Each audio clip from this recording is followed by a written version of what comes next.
Ladies and gentlemen, Season 1, Episode 17, Painter's Block, where she decides to go get painting class. Okay, cool, cool, cool.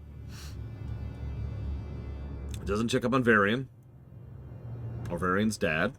Decides to go take painting lessons.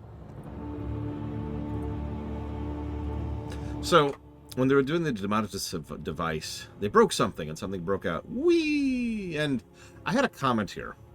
I was about to go into a big tirade about how Voyager this was. No offense to Voyager, but Voyager has this really bad habit of having stuff happen at the end of an episode, and then the next episode it never happened, right? It was when, like, we all talk about a lack of continuity, but like the damage to Voyager in particular, the ship, the actual ship, was always the specific thing that bothered me the most about Voyager, the show. I know that's a weird, dumb thing to comment on, but it's that all-important setting continuity, right? It's that larger scale continuity, right? Showing the damage to the ship, showing the customization, the mods, and the upgrades, and the updates, and how they're having to make ends meet with this, or that. Yeah, the ship just took a long rest, and we're fine. Yeah, the one time, Year of Hell, that tracked, and I actually liked it there. As weird as that sounds, I got blasted for that, too. But there was an episode that I dinged pretty hard in Voyager, and it was... Oh, God, I'm trying to find it.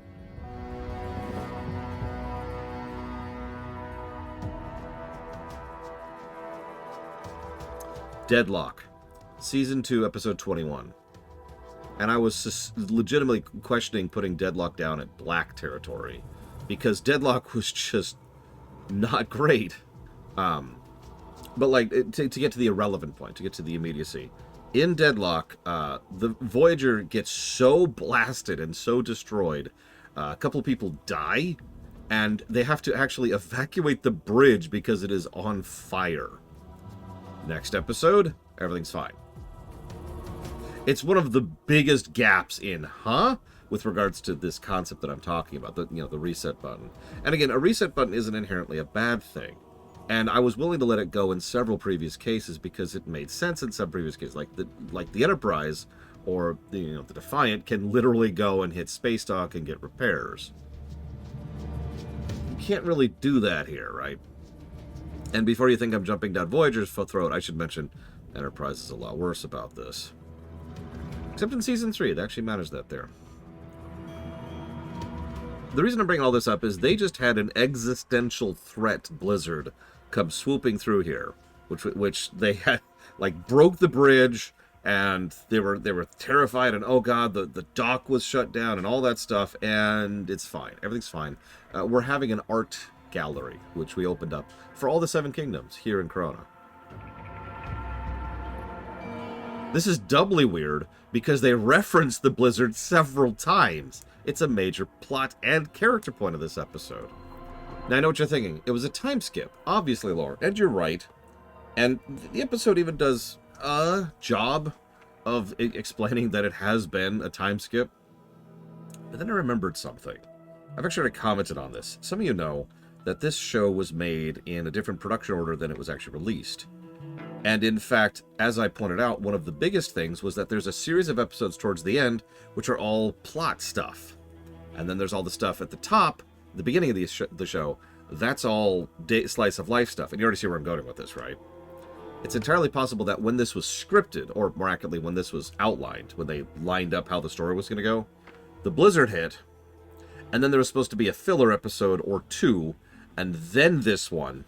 And thus there was supposed to be a literal gap of time there as they were building up to this point. Obviously that didn't happen. But it would make sense if that's how this lined up, and then someone at some point in the line rejiggered things and decided to make this immediately after the previous one.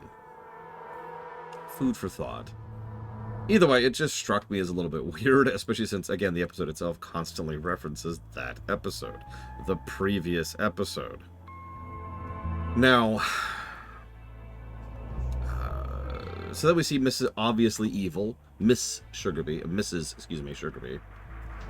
Cool.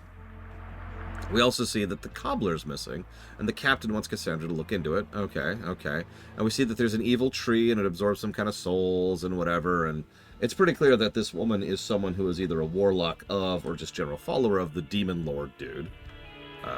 Zankiri, I think was his name. Okay. Yeah, no kidding. Just extremely obviously evil woman here. Does a good job with it. Yeah, why didn't Fred have the tree ripped down? Since she calls it an idol several times, and once it's burned, that's the end of it. Yeah, exactly, Bionic Pumpkin. That does make sense. I'll give them credit on that. There's several things that line up and make perfect sense here.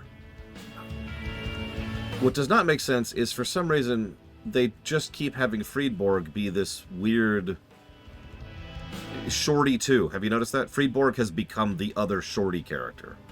It's like they can't make up their mind as who they want to be the one-note gag character of this particular episode. I'm telling you, there's a check mark. There's a freaking list every episode, and they have to hit every point on the list. So she's female Shorty now. Not as irritating, but still, same general concept. And it's like, okay. There's a wonderful bit. Rapunzel is going to start painting the tree. I haven't talked about this too much, but the eye animation here is bonkers good. There's a lot of very small, tiny, minute details in how her eyes maneuver, and you could see 3 or 4 different emotions cross her expression, even though her face barely changes, just based on how the eyes are. It's really, really well done. There's been good eye animation the whole show, but they actually have a nice big close-up of her face here, and it really gets across how much attention to detail is being put into it. I mean, the animation has been legit since day one, right? Very high gameplay score show. I almost feel silly pointing it out. So just paint the tree as you see it. Now, obviously, there's an evil plan involved with that, but I've actually heard that advice before from real art teachers. It boils down to 2 separate things. First is the idea for people who have choice paralysis. Now, I don't have choice paralysis, but I know a lot of people who do. And so they sit down and they go to paint the tree, and they can't decide what style or what colors or what activity, because there's a lot of ways to paint something, right? You don't just always just paint what you see. You can paint all kinds of different ways with what you see. So sometimes it's best to just stare at it and paint what you see directly. It's essentially the same advice you see with writing. Just get the words on the page. Same concept. Just go ahead and get the thing on the page, right? Try to learn how the curves work. Try to learn how the angles work. Try to learn how to use colors and how to use shading and all kinds of stuff like that. Like, right? You get it. You get the overall idea. Like I said, I've heard that advice before. The other thing it usually does is, I guess I just said that. The first thing was to remove the choice paralysis. The second thing is the teaching thing. It teaches you how to be able to process different types of things. That's why a lot of still lifes contain a whole lot of different types of objects, different textures, different reflections, different shapes, different sizes. You get it. So now Friedborg's missing, and Rapunzel gets weirdly defensive about her painting. Okay. And then Lance, who continues to not be a character I enjoy, says he will get untold riches through painting, also known as money laundering. Look it up sometime. A fairly large amount of money tends to be moved through the painting world, and paintings go for way more money than they're worth because it's a good way to move them as credit. They're functionally banknotes, is what it really boils down to, right? You just move. It's like, okay, here, I'll give you $2 million for this stupid painting.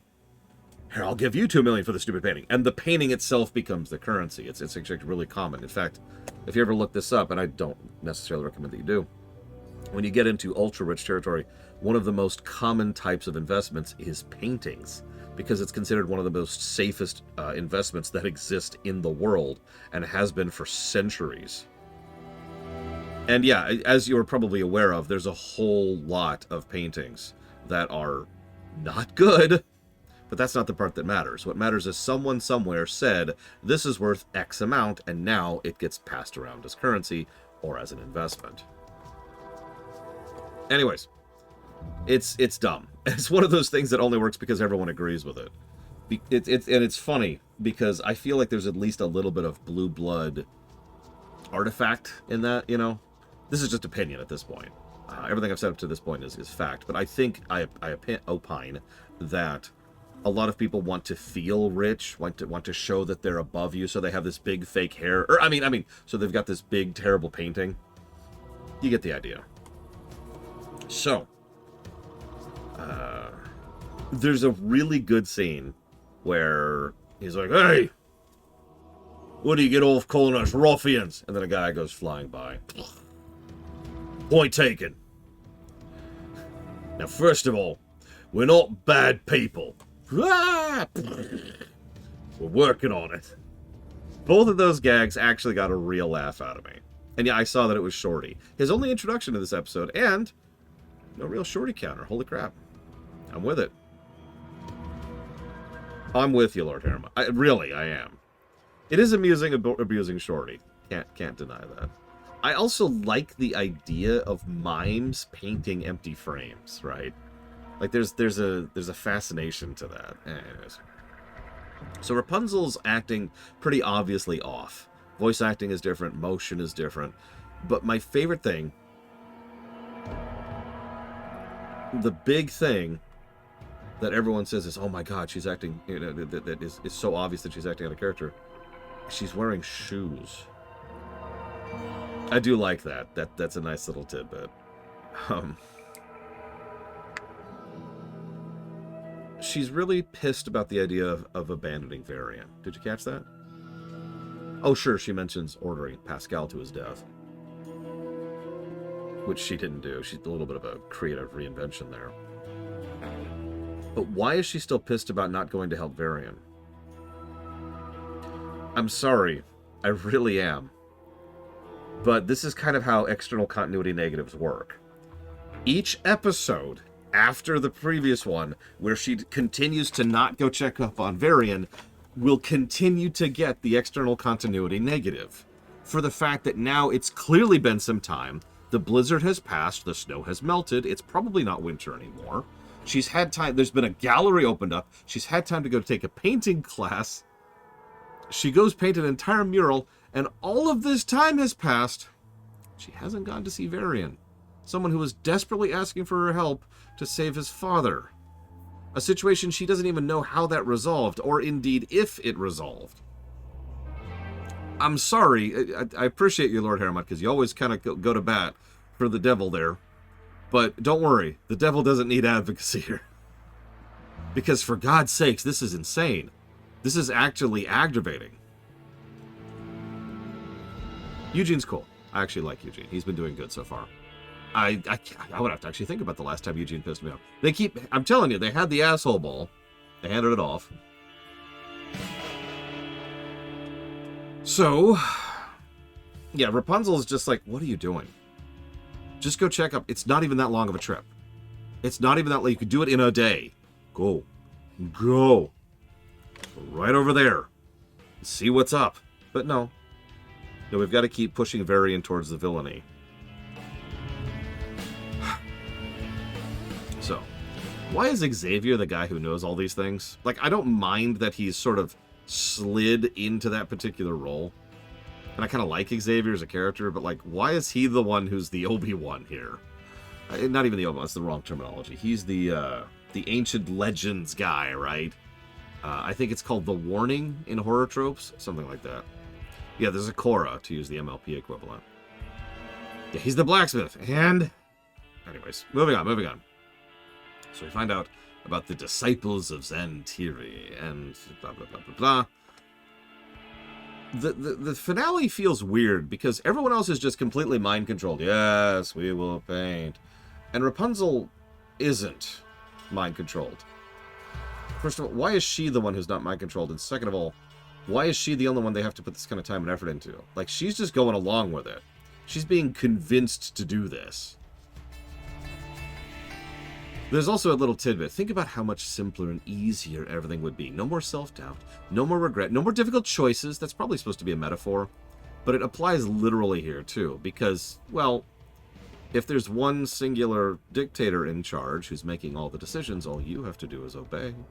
Just obey, and Zantiri will be in charge, and everything will be fine.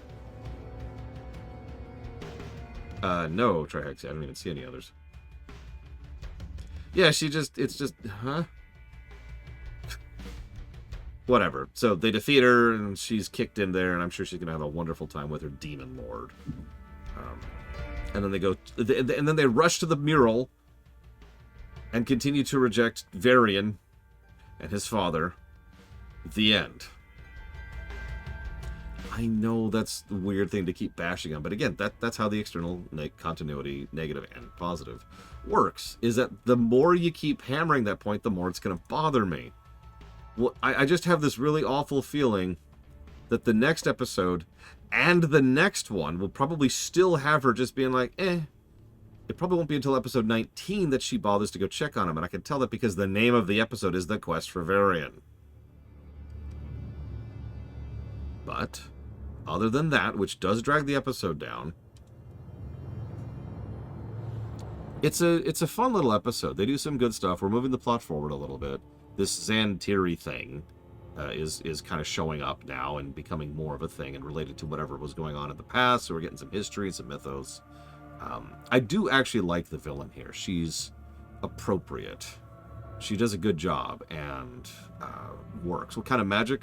Well, I forget if it's somatic. I really don't remember. Is it somatic? Hang on, let's look this up real quick.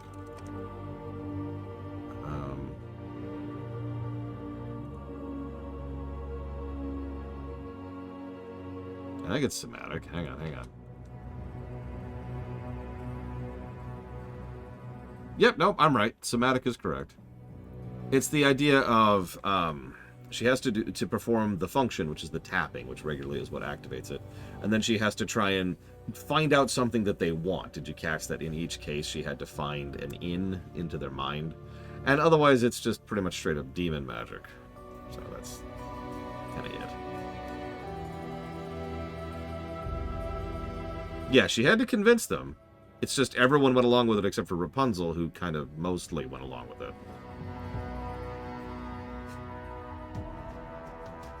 See, now I'm torn.